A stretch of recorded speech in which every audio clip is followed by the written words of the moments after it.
You know what it feels like. That moment when a room goes quiet and every pair of eyes turns toward you. It's not the attention itself that makes your chest tighten. It's not the feeling of being seen. It's the weight that comes with it. The unspoken agreement that now, because you are being watched, you must perform. You must be interesting or clever or impressive.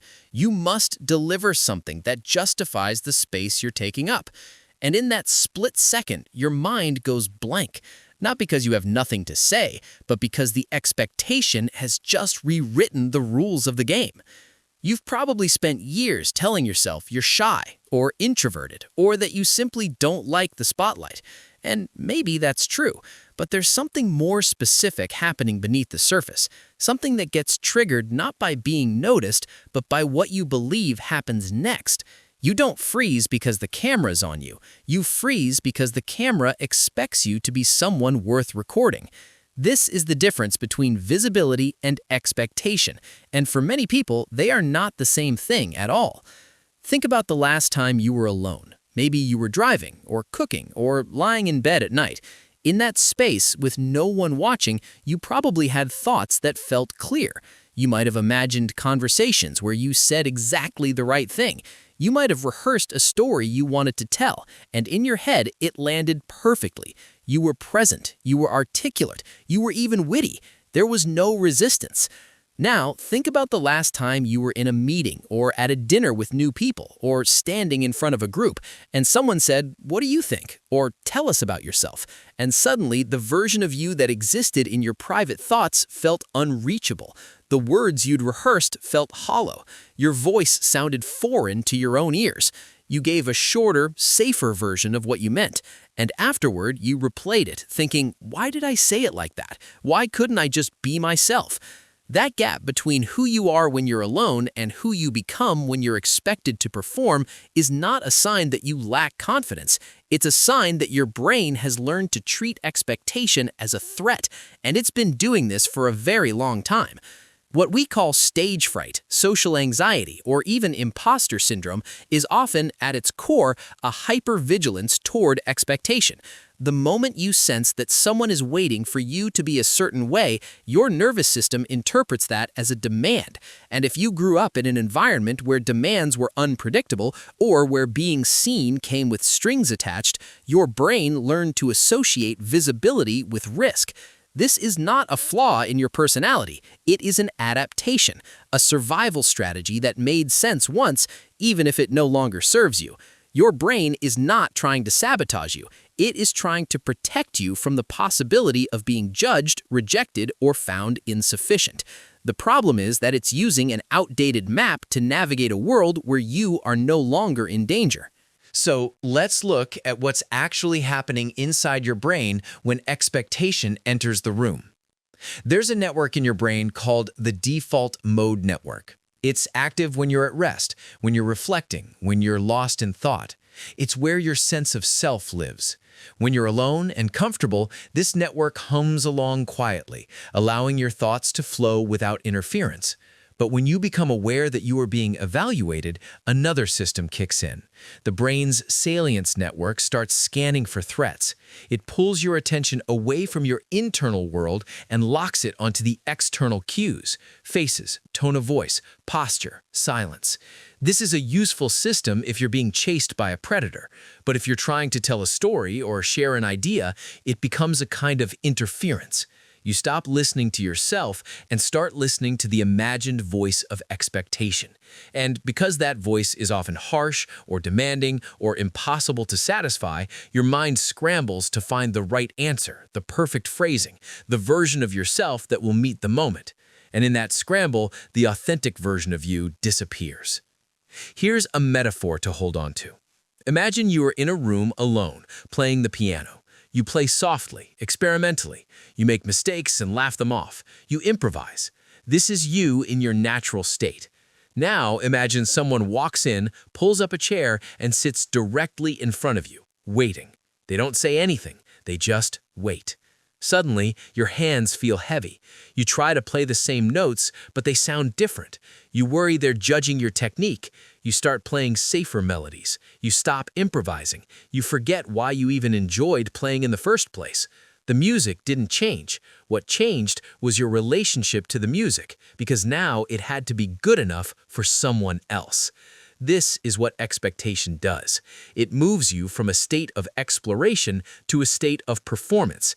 And when you've spent years operating in performance mode, you start to believe that your authentic self is not fit to be seen, that the only version of you that is acceptable is the one you have to manufacture under pressure. But here's the shift. What if expectation is not a demand?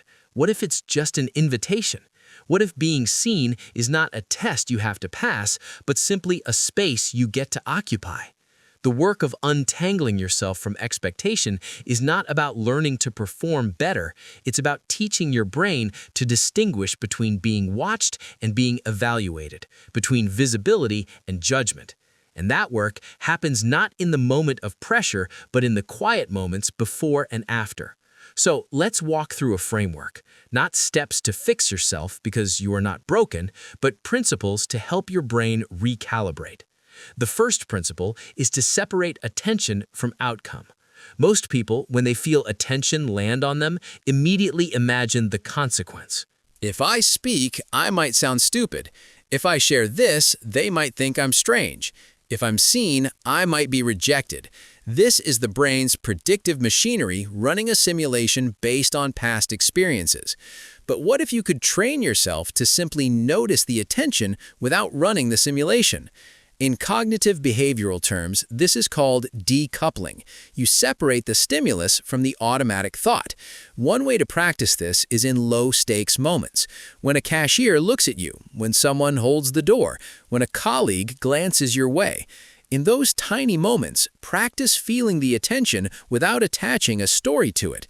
Just let it be there. Notice it, and then let it pass. What you're doing is weakening the link between being seen and being evaluated. You're showing your brain that attention can exist without demand. The second principle is to shift your internal question. When you feel the weight of expectation, your mind is likely asking, "What do they want from me?" or "How do I need to be right now?" This puts you in a reactive posture. You're trying to read the room and adjust accordingly. Instead, you can practice asking a different question. What do I want to express? This shifts your brain's focus from external to internal. It activates the prefrontal cortex, which is involved in intentional action, rather than the amygdala, which is involved in threat detection. You can test this for yourself.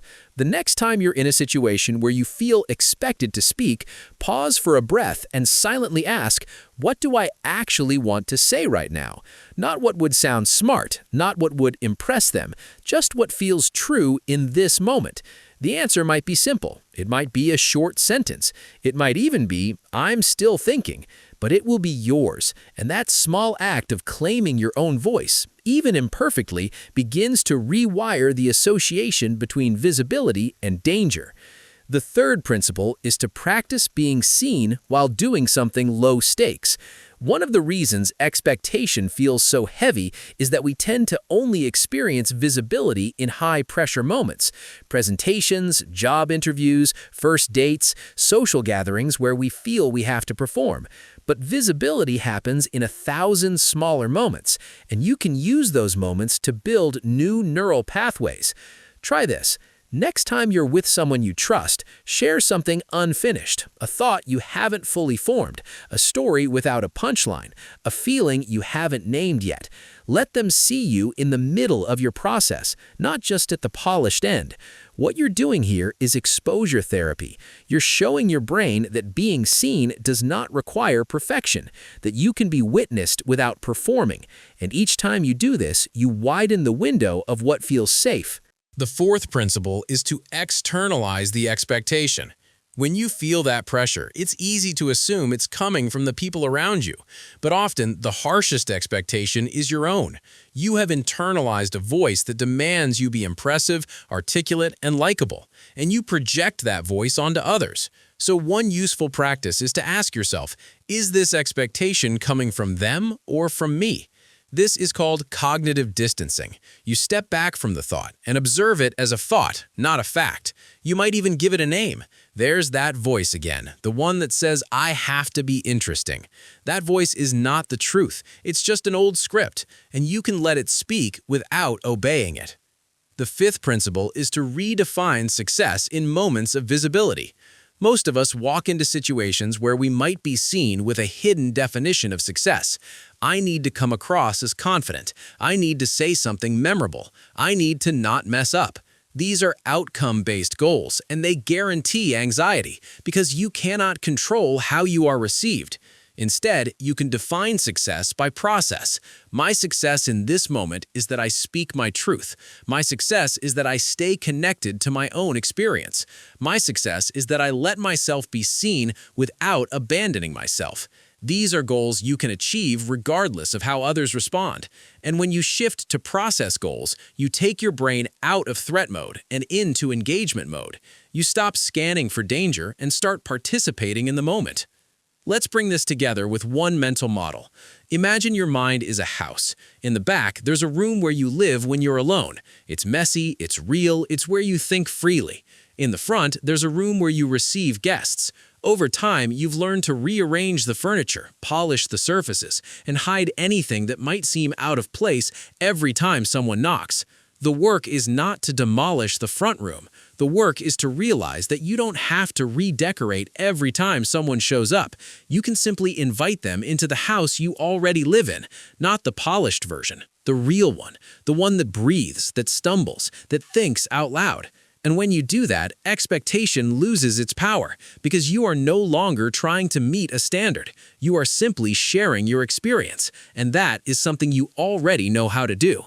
You don't hate attention. You never did. You hate the feeling of being measured, of being sized up, of having to prove that you deserve to take up space. But you don't have to prove anything. Your voice does not need to earn its place. Your presence does not need to justify itself. The person you are when no one is watching is not a secret version of you. It is you. And the world does not need a better performance. It needs the permission you've been waiting to give yourself, to be seen without shrinking, to speak without scripting, to let expectation fall away, not because you've learned to ignore it, but because you've finally realized it was never the point.